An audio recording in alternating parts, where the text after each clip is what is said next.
অসমৰ মাননীয় মুখ্যমন্ত্ৰী মহোদয়ে জনগণক প্ৰশাসনৰ ওচৰ চপাই নিয়াৰ উদ্দেশ্যে আৰু কিছু কাম সহজলভ্য কৰি তোলাৰ কাৰণে প্ৰতিটো সমষ্টিত একোখনকৈ সমজিলা ইতিমধ্যে ঘোষণা কৰিছে আৰু অহা 4 আৰু 5 তাৰিখে প্ৰায় 39খন আমি সমজিলা আনুষ্ঠানিক উদ্বোধন হ'ব।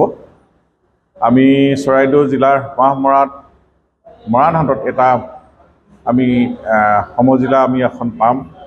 আমি বহুদিনৰ পৰা মৰাণবাসী ৰাইজে ইয়াত এটা সাব ডিভিজনৰ কথা কৈ আছিল, কিন্তু তাতোতকৈ আমি একো ওপৰত গৈ আমি এখন জিলাৰ পাবলৈ আমি সক্ষম হ'লোঁ। সকলো কাম কাজ এতিয়া সোণাৰীলৈ নোযোৱাকৈ মাৰমৰা সমষ্টিৰ ৰাইজে ইয়াতেই তেওঁলোকৰ কামখিনি কৰিবলৈ পাৰিব। ইতিমধ্যে ইয়াত আমাৰ ৰেভিনিউ ডিপাৰ্টমেণ্টৰ হওক, ফুড এণ্ড চিভিল ছাপ্লাই হওক, এক্সাইজ ডিপাৰ্টমেণ্ট হওক, ফাইনেন্সৰ ডিপাৰ্টমেণ্টকে আদি কৰি আমাৰ TND আমি যিটো আসাম দৰ্শনেই হওক, আমাৰ MLA ফাণ্ড, আনটাইড ফাণ্ড, আমি সকলো কাম ইয়াৰ পৰাই নিয়ন্ত্ৰণ হ'ব। গতিকে জনসাধাৰণে খুব সহজতে কামখিনি কৰিব পাৰিব। সময় কম, তেওঁলোকে সময় কম বাচি যাব আৰু তেওঁলোকে থিতাতে আটাইখিনি ফেচিলিটি ইয়াতে পাব। গতিকেলৈ মই ভাবোঁ অহা 5 তাৰিখে 10 বজাত মৰাণহাটত ইতিমধ্যে PWIBতে আমি অস্থায়ীভাৱে আমি এই কাৰ্যালয়টো আমি উদ্বোধন কৰাৰ সিদ্ধান্ত কৰিছোঁ। আজি জিলা আয়ুক্ত ডাঙৰীয়ানী, আমাৰ অতিৰিক্ত আয়ুক্ত, সমজিলা আয়ুক্ত, এনেধৰণৰ চাৰ্কুল অফিচাৰ আহি গোটেই পৰিৱেশটো নিয়ন্ত্ৰণ কৰি গোটেই বস্তু তদন্ত কৰি সকলো দিনৰ উদ্বোধন কেনেধৰণে হ'ব, সভাখন ক'ত হ'ব, এই গোটেই কথাখিনি আজি আমি আলোচনাত সমাপ্ত কৰিলোঁ আৰু সকলো ৰাইজৰ উপস্থিতি আমি কামনা কৰিছোঁ, কাৰণ সেই দিনটো আমাৰ কাৰণে এক ঐতিহাসিক দিন হ'ব, আনন্দৰ দিন হ'ব। গতিকেলৈ আমাৰ জনগণে চৰকাৰী সকলো আঁচনি হওক বা বিভিন্ন সুবিধাসমূহ জানিবলৈ হ'লে একেবাৰে নিজৰ ঘৰৰ কাষতে মৰাণতে পাব, যিটো আমি সোণাৰীলৈ যাবলগীয়া অৱস্থা হৈছিল। গতিকেলৈ এনেধৰণে আমাৰ মাননীয় মুখ্যমন্ত্ৰী মহোদয়ে জনসাধাৰণক প্ৰশাসনৰ ওচৰ চপাই নিয়াৰ এইটো এটা প্ৰয়াস, আৰু ইয়াক সফল কৰিবৰ কাৰণে মই সকলো শ্ৰেণীৰ ৰাইজৰ উক্ত দিনা আহি উপস্থিত হ'বৰ কাৰণে মই অনুৰোধ জনালোঁ।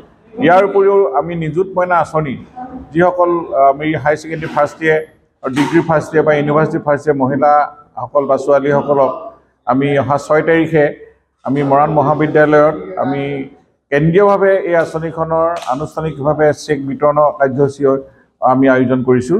গতিকে সমষ্টিটোৰ আজি পাটুকুৰ হওক বা কচু, বিভিন্ন ধৰণৰ মৰাণ হাই ছেকেণ্ডেৰী, মৰাণ মহিলা মহাবিদ্যালয়, সকলো ছাত্ৰী যিসকলে ইয়াৰ ফাৰ্ষ্ট ইয়েৰত এডমিশ্যন লৈ এই প্ৰথম মাহৰ কিস্তিটো পাবলৈ সক্ষম হ'ব, আমি চেক যোগে বিতৰণ কৰিম। উক্ত অনুষ্ঠানতো থাকিবৰ কাৰণে মই আটাইকে অনুৰোধ জনালোঁ। আৰু 7 তাৰিখে আমাৰ দুৰ্গা পূজাৰ উপলক্ষে আমাৰ সমষ্টিত 17খন পূজা সমিতিক আমাৰ অসম চৰকাৰৰ মাননীয় মুখ্যমন্ত্ৰীয়ে এতিয়া আৰ্থিক সাহায্য অৰ্পণ কৰিব। গতিকে মৰাণহাটতে আমি সেই 17খন পূজা সমিতিক লৈ আমি এই চেক বিতৰণৰ এটা কাৰ্যসূচী আমি ঘোষণা কৰিছোঁ বা আমন্ত্ৰণ জনাইছোঁ। আপোনালোকে 10টা বজাত আপোনালোকে আহি 7 তাৰিখে উপস্থিত হ'ব। অৰ্থাৎ 5, 6, 7 আমাৰ 3 দিনেই আমি এনেধৰণে জনসাধাৰণৰ কাৰণে 3টা দিনত আমি 5 তাৰিখে সমজিলা আমি উদ্বোধন কৰিম। 6 তাৰিখে আমাৰ নিযুত মইনা আমাৰ ছাত্ৰীসকলৰ কাৰণে আমাৰ অসম চৰকাৰৰ 1000কৈ প্ৰথম কিস্তি আমি অৰ্পণ কৰিম।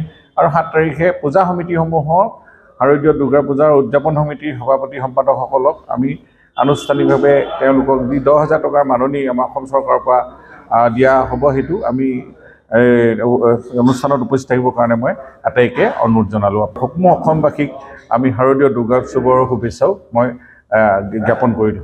যে কোনো খবৰেৰ জন্য যোগাযোগ কৰুন 7099017330 এবং 7099017110 নম্বৰে।